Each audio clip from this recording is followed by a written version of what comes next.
Okay, are you ready for some insane ramblings? Because I'm here to provide, considering Yotes lose 5-2 against the Bedardland Bedards.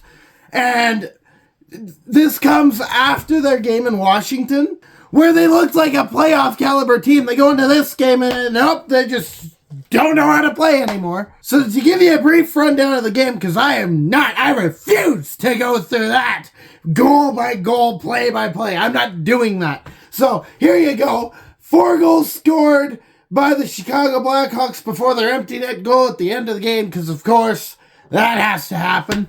4 goals. You want to know what the 4 goals were on? Want to know what the theme was for this one? Power play goals. Chicago gets a power play, they score a goal. Chicago gets another power play, they score another goal. And then it just keeps doing that 4 straight. And then, the Coyotes actually have to fight for their goals. They fought really well for the first bit when they got those goals, but then they just stopped playing. It was a slow game. They didn't know, I don't know what was going on. Cooley having the puck in the slot and trying to pass it away. Schmaltz just really getting on my nerves with his puck recoveries. Turnovers, that theme's still sticking around.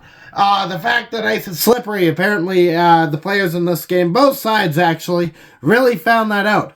The high note, Bedard got hit. That's the high note in this game. That is the high note for the Coyotes. That Dumba hit Bedard. I mean, there were some goals scored, but, it didn't amount to anything. So, there's your highlight. There's your good part of the game. It's not a good part of the game because it's someone hitting someone else. If that's what we're taking away from this, and that's all I can take away from this, that's not good. That's not good play. And here comes the next worst part of this. Their goaltender. They put in Soderblom. His record this season was 2-17-1. 2 wins, 17 losses, 1 overtime loss going into this game. And in this game, he made a statement. I'll give him one thing there. He looked stellar. But that record should stand for something. There should be a way to beat him. We didn't find it. I'm pretty sure part of it has to do with maybe we need to fake more shots. Maybe we need to actually dupe the goaltender. I don't know.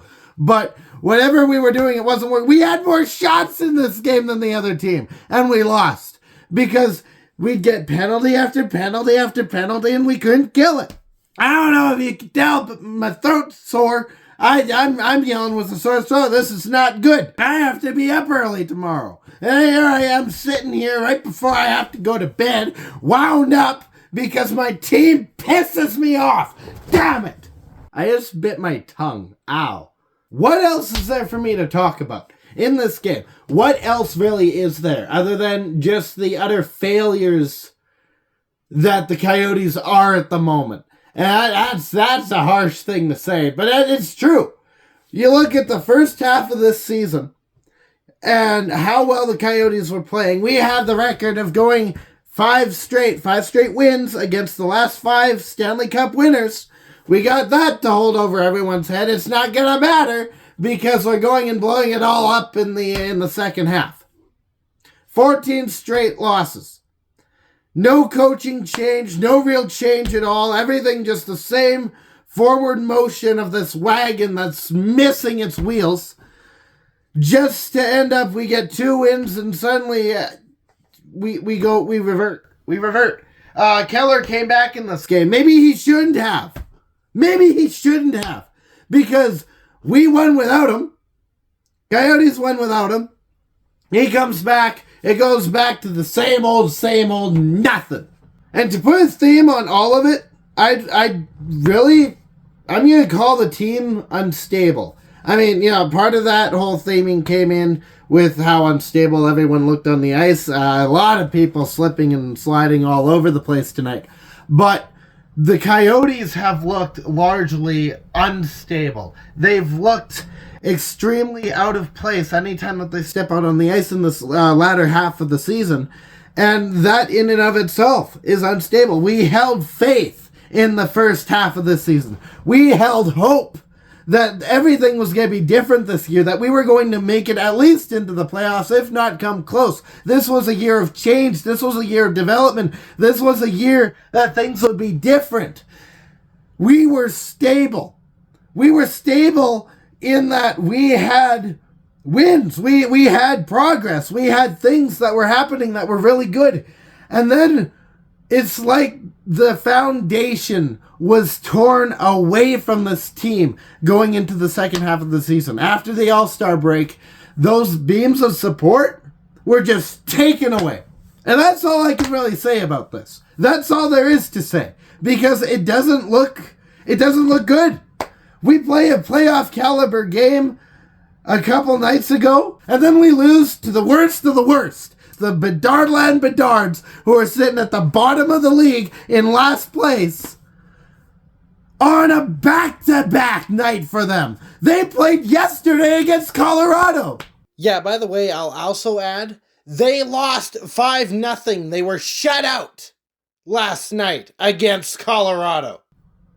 They go from Colorado to Arizona. They play in Arizona. They shouldn't be able to win because the Coyotes got rest. The Bedardland Bedards ended up not getting rest. Not to mention the fact that, again, they're the bottom feeders of the bottom feeders in this league. What else is there for me to say? This team sucks.